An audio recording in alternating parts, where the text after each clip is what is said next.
जिस प्रकार से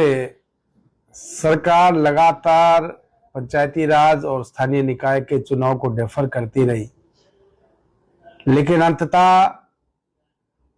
स्थानीय निकायों की घोषणा हुई है। लेकिन मैं इतना कहना चाहता हूं कि ऐसी क्या समस्या है या ऐसा क्या डर है कि सरकार इन चुनाव से भी बचना चाह रही है। सरकार ने पूरी कोशिश की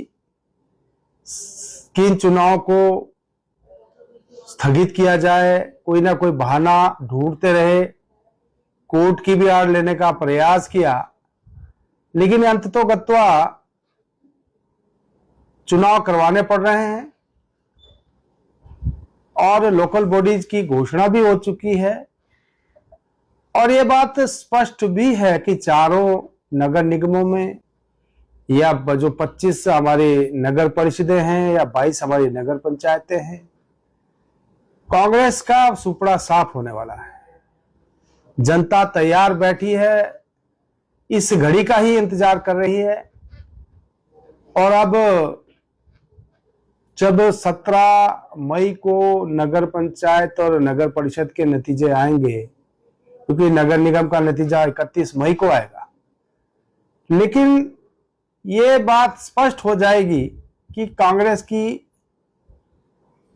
जो हार है वो तो सुनिश्चित है ही है, लेकिन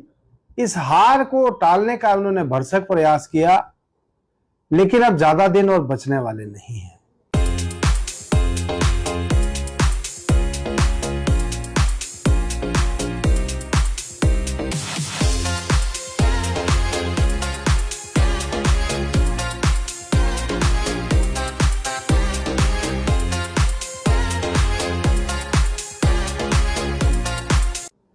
इसी प्रकार से जहां तक पंचायती राज की बात करें तो अभी चुनाव की घोषणा नहीं हुई है, लेकिन बहुत जल्दी हो जाएगी। और उसमें भी ये बात तय है कि जो गांव के लोग हैं, जो गांव की जनता है, जो बेसब्री से इंतजार कर रही है कि कब हमको मौका मिले, इन 3.5 वर्षों में जो प्रताड़ना उन्होंने झेली है, जिस प्रकार से संस्थान बंद किए गए, जिस प्रकार से जनता के ऊपर टैक्स का बोझ लगाया गया, बिजली के दाम बढ़े, पानी के दाम बढ़े, और आपदा के समय में भी जिस प्रकार से सरकार ने चुन चुन कर अपने लोगों को तो फायदा देने का काम किया, लेकिन आम जनता को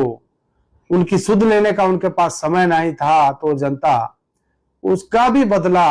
अब इस चुनाव में लेने वाले। इनको इस समय लग रही है कि अगर हम सिंबल के ऊपर चुनाव करवाएंगे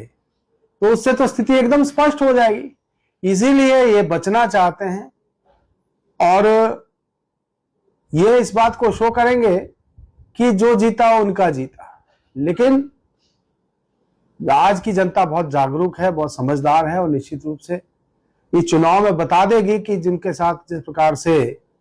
जो सलूक किया गया है इन 3.5 वर्षों में, उसका बदला वो इस चुनाव में निश्चित रूप से लेंगे।